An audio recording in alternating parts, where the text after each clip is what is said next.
दे दूंगा। हमें तो लगता है दिसंबर या जनवरी फर्स्ट वीक में आपकी तैयारी पूरी हो जाती है, जो कार्यकारिणी मैं आपको डेट एग्जैक्ट मेरे हाथ में नहीं, मुझे पता नहीं, क्योंकि मुझे इस संबंध में बात ही पता ही नहीं था कि एजेंडा ही है। तो अगर ये चीज़ हुई थी तो आपको शासन को ये जरूर लिखित अवगत कराना चाहिए कि ये बजट जो है संविधान के अगर नियमों के खिलाफ है, क्योंकि मेयर को भी ये अधिकार नहीं कि वो सदन की प्रत्याशा में सदन की प्रत्याशा में इमरजेंसी में था, क्योंकि आचार संहिता चली थी। बजट को हम लोग क्या माने, सदन से पास माने कि सरकारी बजट माने, क्या माने इस बजट? भाई हमने तो इमरजेंसी प्रोविजन में मेयर मैडम ने इमरजेंसी में लाओ के भाई ये तो आपने किसी भी पार्षद को अवगत नहीं कराया। हम लोग को तो बजट भाई साहब ने 50 और बात नहीं समझ रहे हो, मैं कह रहा हूँ हमारी जरूरत। अब जब सदन बुलाएगा उसको हम प्रस्तुत कर देंगे, क्योंकि एक अंतरिम बजट तब भी आता है बीच में, पुनरीक्षित बजट आता है। देखिए बहुत ही क्लियर है, आप मुझे नियम बता रहे हैं, मैं बता रहा हूँ, मैं आपको बता रहा हूँ। सदन बुलाने का अधिकार एक निहित सिर्फ महापौर में और किसी में नहीं, ना उपसभापति में ना किसी और नहीं। हम लोग पार्षद मिल के बुला सकते हैं, क्या लोग अगर हम लोग भी बुला सकते हैं।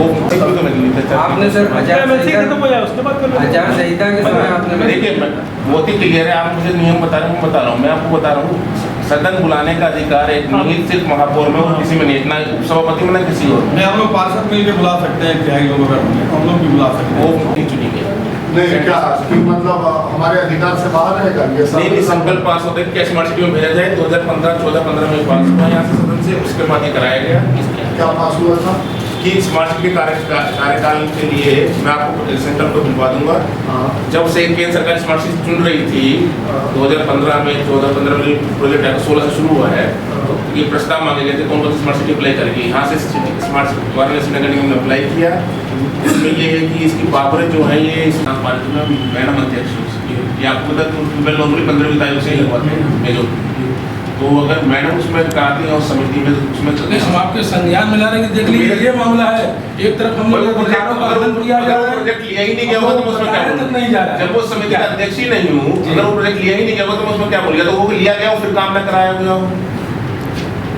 ये तो समिति उसमें जो शासन से समिति बनी है, अगर आपको मिल गया है आपका बीच सुन से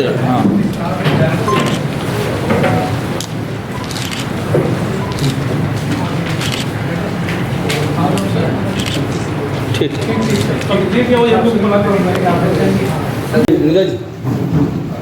हाँ सर, किस तरह से क्या क्या समस्याओं को लेकर आप लोगों ने नगर आयुक्त से मिला है और क्या जवाब मिला है वहाँ पर?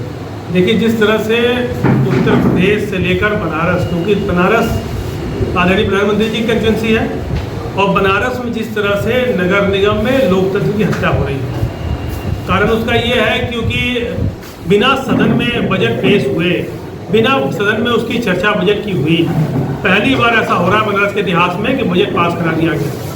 क्योंकि बजट को जो नियमावली है, इसकी नियमावली धारा 146 के सब क्लॉज 3 में ये लिखा हुआ है कि 10 दिसंबर से लेकर 15 फरवरी के बीच में बजट उनको पेश कर देना चाहिए, और 96 घंटा पहले सारे पार्षदों को सूचना देनी चाहिए थी।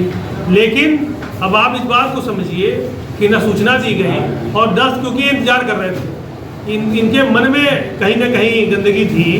मेयर और नगर आयुक्त की मिल भसक से, क्योंकि इनके मन में कहीं ना कहीं गंदगी थी, इसलिए इसको पास नहीं की। 10 दिसंबर से 8 जनवरी तक का इन्होंने इंतजार किया कि आचार संहिता लग जाए, आचार संहिता के बाद बजट पास कर देंगे। और प्रशासक के तौर पे जिस तरह से जब नगर निगम भंग रहता है तो प्रशासक जो बजट सरकारी होता है वो पेश कर देते हैं, तो उस तरह से इस बजट को पेश कर दिया गया है कि लगातार ये लोकतंत्र की हत्या हो रही है बनारस के अंदर, नगर निगम के अंदर।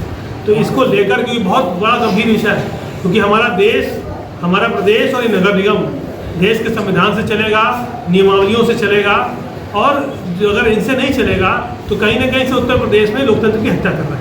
तो आज ये विषय बहुत गंभीर विषय था, इस पर हम लोग आज मिलने गए थे, और साथ ही साथ हमारे पार्टी के जो पार्षद हैं, बनारस की जो महत्वपूर्ण समस्याएँ हैं उसको लेकर, जो आज बनारस में सड़क, सीवर, बिजली, पानी की जो समस्या है, बड़ी समस्या है, और कि उसको लेकर भी हम लोगों ने आज आयुक्त से बात की है और उनसे कहा है कि इस पर आवश्यक कार्रवाई करना सुनिश्चित करें। पार्टी का प्रतिनिधिमंडल मिलने के लिए क्या कुछ समस्याएं थी उनकी और कैसे निवारण? उनकी कुछ प्रमुख समस्याएं थी बजट के संबंधी, 2022-23 के बजट के संबंधी उनका एक समस्या थी, और अपने क्षेत्रों में कुछ जो समाजवादी पार्टी के पार्षद थे उनके अपने क्षेत्रों में समस्याओं के लिए था। तो हमने उनको अवगत करा दिया कि तत्समय जो भी निर्णय हुआ है महापौर के निर्देशन में उनको अवगत कराते हुए हुआ है, और जब भी आगे सदन बुलाया जाएगा तो वो समस्याएं रखे जाकर उसको निराकरण कराया जाएगा। क्या उनकी जो समस्याएं मूल समस्या है कि सर जो स्वच्छता को लेकर के और उनके वार्डों में कार्य नहीं हो रहा है, और एक आरोप वो लगातार लगाने के उनको बजट नहीं मिल पा रहा है, तो उसको लेकर के कुछ नहीं, उनका बजट का नहीं था। उनके एक तो ये मेन कारण था कि उनके यहाँ कार्य नहीं हो रहा है, ऐसा है। तो उन्होंने बताया कि कुएं की सफाई नहीं हो, कई लोगों ने कहा कि कुएं की सफाई हो रही है, उनमें से कई लोगों ने बताया कुएं की सफाई हो रही है।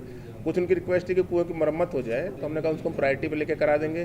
कुछ उनका ये था कि जो बिजली विभाग वाले अनुमति का मांगते हैं या रोड काटने की, तो हमने कहा हम इसका अपने यहाँ टाइम में फिक्स कर देंगे, 72 घंटे के अंदर अनुमति देनी होगी ताकि जनता को जल्दी से जल्दी लाभ पहुँचाया जा सके।